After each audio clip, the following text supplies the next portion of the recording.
Greetings, loved ones. There are so many myths about sexual abuse that many children who have been abused never tell anyone that happened. If you are like most teenagers, you already know someone who has been sexually abused. Today we're going to discuss about supporting teens after sexual assault. So help us get these messages out. Please subscribe to our channel, follow us on Facebook, Instagram, and Twitter, hit the like button and the notification bell, and please share these messages with others. Karen, who is a date rape survivor, says that one night at a party, I started making out with a guy I knew from school. She says we were both pretty high, and when I tried to stop, he wouldn't let go.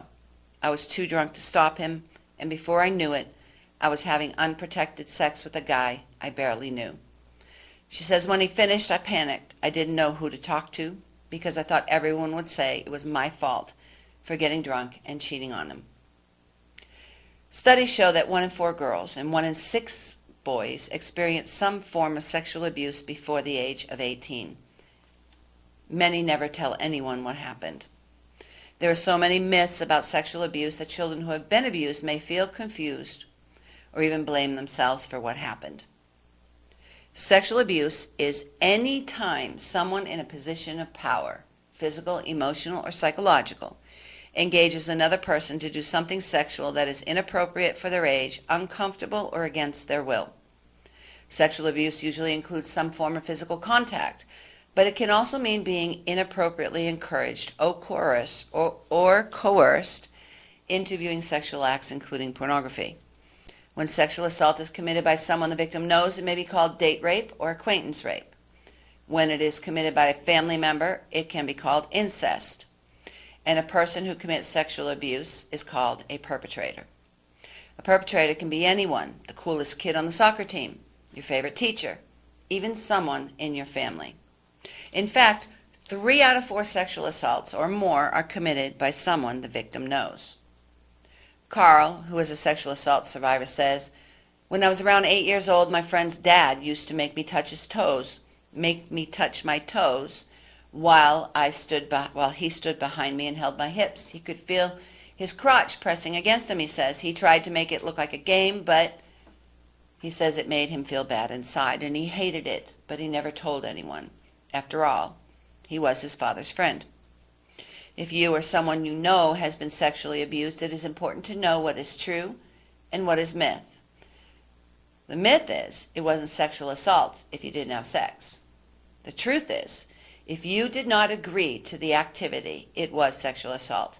Even if there was little or no physical contact, if you felt you had no choice, for example, if the person threatened to leave you on the side of the road or something, it was sexual assault.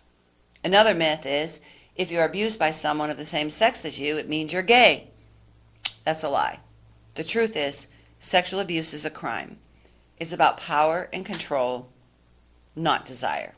The sex of the aggressor says nothing about whether the victim is straight or gay. Another myth is, if you found it funny and liked the attention, it wasn't sexual assault. Well, here's the truth. Perpetrators often engage children in inappropriate sexual interactions in gradual and playful ways. As a result, children may enjoy the attention and bodily sensations they experience and may not object to ongoing abusive activities. This is still sexual abuse. It is not the child's fault, no matter how they respond to the abuse. Another myth is, if you were drunk or high when it happened, it was your fault. The truth is, getting drunk or high does not mean you deserve to be sexually abused. While it's important to know where you are and what you're doing to keep yourself safe, the perpetrator is always at fault. Here's another myth.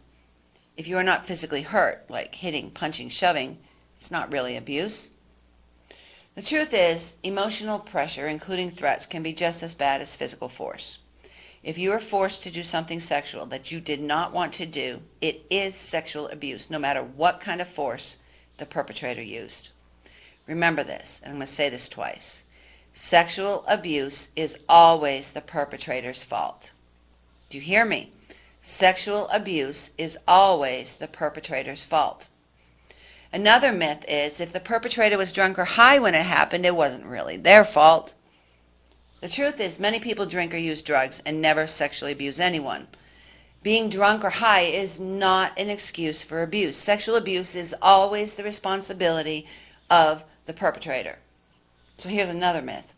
If you flirted with a person beforehand, you were asking for it. The truth is, even if you made it sound like you might be interested in sex, you always have the right to say no.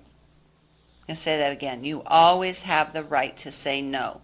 If you did not agree to do something sexual at the time, it is sexual abuse. Barbara Feaster is an incest survivor, and she says, since I was a baby, my dad sexually abused me. At 14, I started locking myself in my room at night. She says, one night I forgot to lock myself up, and I woke up to find my father raping me. She says, I jumped out of bed and ran to the bathroom, and I told myself that it had all been a terrible dream. She said, I didn't want to believe that my dad would really do that to me, so I blamed myself. I told myself I was horrible, sick, disgusting person to have such a dream about my own father.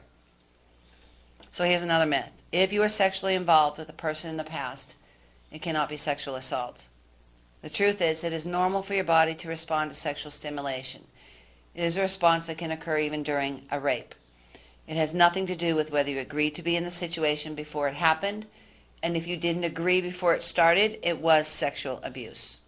I want to say, even if you don't agree during it and want to stop, it is sexual abuse. Here's another myth. Telling people will only cause more problems because nobody will believe you anyway. I have encountered times where mothers don't believe their daughters who say they've been raped by their stepfathers.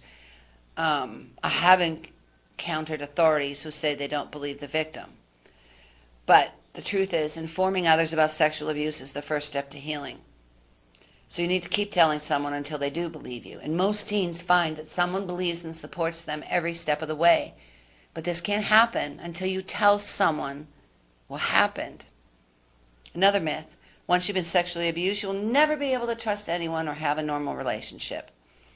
The truth is, most teens who have been sexually abused go on to have normal, healthy, and happy relationships and sex lives. Talking about the abuse and getting support and treatment can help. Barbara Feaster, an incest survivor, says, it has been over 15 years since I left foster care, and I am now a loving and devoted mother. She says, I know firsthand that even children of tragic personal circumstances have enormous potential and can rise to the occasion to achieve success in their lives. So where to go for help? If you or someone you know has been sexually abused, you do not have to go through it alone. Go directly to the prosecutor's office and tell them what happened. Take a trusted adult with you. Do not bathe, wash, or change clothes so that you can preserve the evidence. This is really important. The sooner you report it, the sooner you get to the authorities without bathing, washing, or changing clothes, you can preserve the evidence and help your case. According to the CDC, over half of all children in the world experience violence every year. The question is not if you'll encounter a victim of violence. The question before God is, what will you do when you do encounter them? You could be the person who saves a life.